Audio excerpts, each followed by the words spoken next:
Pues regresamos a la moda 67, escucharon una misa guerrillera de Ernesto Cardenal. Ernesto Cardenal, quien es un poeta que es de la generación de los 40, vaya, que ha pasado, que ha corrido agua sobre el río, identificado claramente con la teología de la liberación, un poeta que además lleva el hábito, que justamente desarrolló todo su potencial desde la poesía nicaragüense y vaya, tuvo bastante influencia, vivió un tiempo aquí en Cuernavaca, Morelos, después se traslada a Estados Unidos y ahí es justo donde logra pues su fuerza. Aquí en México, las publicaciones hechas en México son de bastante valía, que lo llevan pues a tener un lugar dentro de los poetas grandes. Eh, es un poeta, desde mi punto de vista, que está preocupado por esta situación social sobre la pobreza, está muy apegado a esto, pero además también, no sé cómo veas, Eddie, esta forma en cómo retrata al heroísmo, a esta situación, eh, hace una situación respecto a Sandino, eh, en contra de Somoza. Acordarémonos que Cardenal forma parte del gobierno revolucionario, es ministro de Cultura, va a ser ministro de Cultura de 1979 a 1986 y él tiene bastantes pleitos con la cúpula del Vaticano y que finalmente lo que establece su poesía es este encuentro con la gente, con la palabra, con parte de la esperanza, pero siempre desde estos bordes marginales como tratando de recuperarlos. Eh, ¿Tú cómo ves a Cardenal ya, eh, vaya, ya tiene sus ayeres, ¿no? Eddie, ¿estás ahí? Eddie. Tania, bueno, pues, ¿cómo ves a Cardenal? ¿Qué te parece la poesía de Ernesto? Bueno, a mí, más que hablar de la poesía, me gustaría hablar de él como un personaje eh, poco común, ¿no? Característico de un periodo bastante complicado para América Latina, ¿no? Todo este proceso de la Guerra Sucia.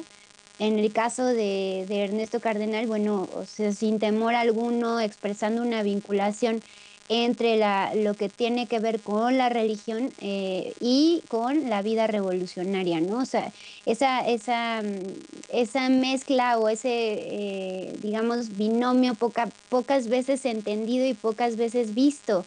Entonces, me parece que representa una especificidad muy importante para América Latina que logra amalgamar tanto la religión como el pensamiento revolucionario. E incluso no solamente esta aportación en términos marxistas de llevar la praxis junto con la cuestión de elaborar y construir y aportar, ¿no? Tanto en términos de la poesía como en términos de la teología de la liberación. Entonces, yo me quedo más con esta parte o me gustaría como más dialogar en ese sentido, ¿no? En donde, bueno, Ernesto Cardenal le toca experimentar una fase bastante complicada para América Latina, y él ve y le toca experimentar cómo llega la revolución en el caso de Nicaragua y cómo también hay un proceso también en 1954 en donde acompaña el derrocar a este dictador Anastasio Somoza, ¿no? Entonces acompaña la vida política con la vida religiosa y con la vida en términos de dedicados hacia la cuestión literaria, ¿no? Sí, mira, Tania, inclusive esta situación, voy a leer un fragmento de un poema que le hace a Sandino y habla sobre Somoza, ¿no? Dice, Giza bandido, decía Somoza, a bandolero, y Sandino nunca tuvo propiedades, que traducido al español quiere decir, Somoza le llamaba Sandino bandolero, y Sandino nunca tuvo propiedades. Y Moncada le llamaba bandido en los banquetes, y Sandino en las montañas no tenía sal, y sus hombres titiritando de frío en las montañas, y la casa de su suegro la tenía hipotecada para libertar a Nicaragua, mientras en la casa presidencial Moncada tenía hipotecada a Nicaragua. Claro que no es, dice el ministro americano riendo, pero le llamamos bandolero en sentido técnico. Este fragmento de esta poesía, digamos, bastante comprometida, eh, que hace pues la imagen esencial de este heroísmo que buscaba de una u otra forma eh, proponer sobre la mesa eh, eh, Ernesto Cardenal, me parece que es muy interesante porque se va a las armas también con la palabra. Tú, Eddie, ¿qué dirías respecto de eso? Bueno, mira, son 90 años de celebrar a este personaje, a este que sí podemos considerar como uno de los grandes poetas de América Latina.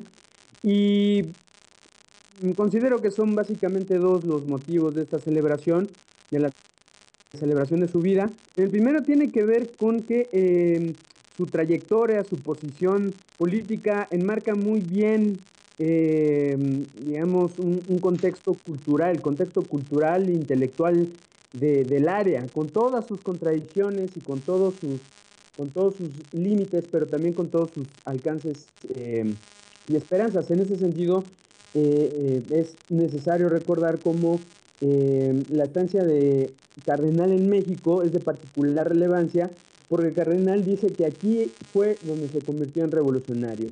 Y aquí es también donde hay que recordar cómo los estudios que tuvo en la universidad, el contexto de discusión política que había en esa época en la que llega en la UNAM, en la Facultad de Filosofía y Letras, pues es fundamental para su contacto, para su primer contacto con el marxismo. Él declara que él se vuelve comunista, se vuelve de izquierda después de esta estancia en México.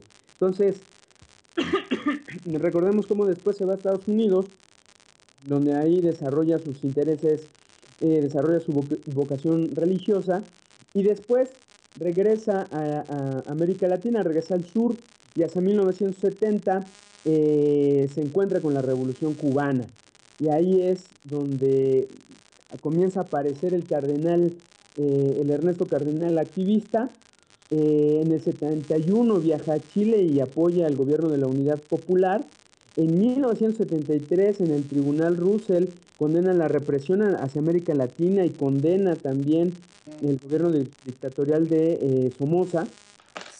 Y entonces, bueno, a partir de 1977 se declara parte del Frente Sandinista de Liberación Nacional y después, precisamente con la victoria en 1979, se vuelve ministro de Cultura. Entonces, ese es todo este recorrido, el recorrido desde el arte, desde la crítica, el que lo va acercando a una militancia política aún mayor. Ahora, a mí me parece que es...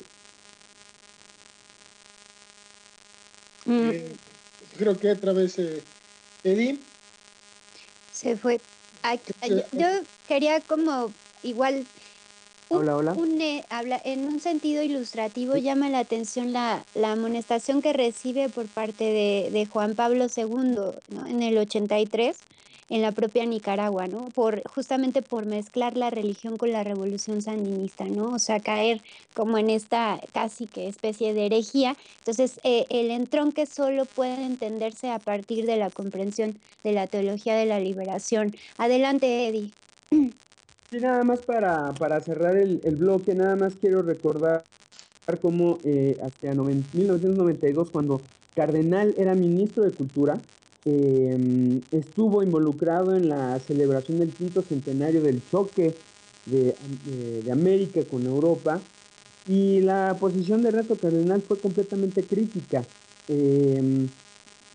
Señaló no debía tener el carácter de una fiesta ni de una celebración, sino pues se ponía a poner de relevancia pues la parte del saqueo, la parte de la invasión y de los asesinatos de los colonizadores. Entonces, bueno, en esta experiencia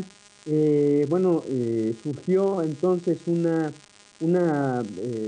impulsó una posición que unificó las demás posiciones de los demás ministros de Cultura y de hecho Estados Unidos estaba participando en estas celebraciones y quería tener voz y voto en las reuniones. Y bueno, debido a esta lucha, pues Estados Unidos únicamente se quedó con voz, sin ningún voto. Entonces esto nos habla del carácter de este personaje. Evidentemente hay una vena humanista muy, muy profunda en su poesía, que tiene que ver con la religión. Y él ha dicho que lo que ha acercado, lo que a él le permite el acercamiento con el marxismo es la parte del amor. Y si podemos ahí recordar las palabras del Che, que bueno, fundamentalmente la revolución está impulsada por amor.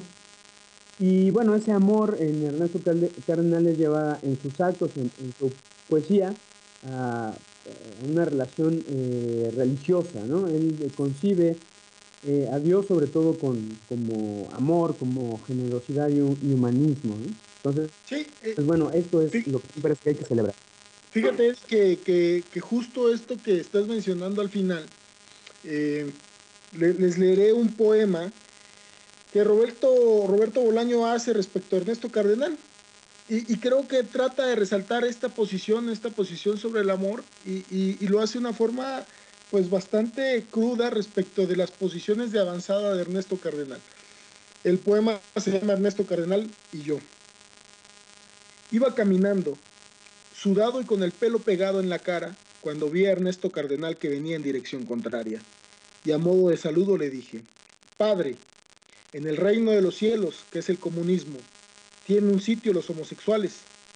Sí, dijo él. ¿Y los masturbadores impenitentes? Los esclavos del sexo, los bromistas del sexo, los sadomasoquistas, las putas, los fanáticos de los enemas, los que ya no pueden más, los que ya no pueden más. Y Cardenal dijo sí. Y yo levanté la vista y las nubes parecían sonrisas de gatos levemente rosadas, y los árboles que pespemputeaban la colina que hemos de subir, agitaban las ramas.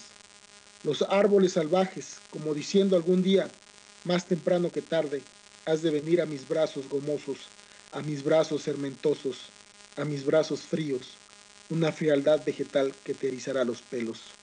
Eh, pues este es un poema pues bastante interesante de Roberto Bolaño respecto al Cardenal, ¿no? O sea, esta imagen de cómo Cardenal protegía o protege desde su discurso tan poderoso estos excluidos que no están dentro de las misas tradicionales de la cúpula, ¿no?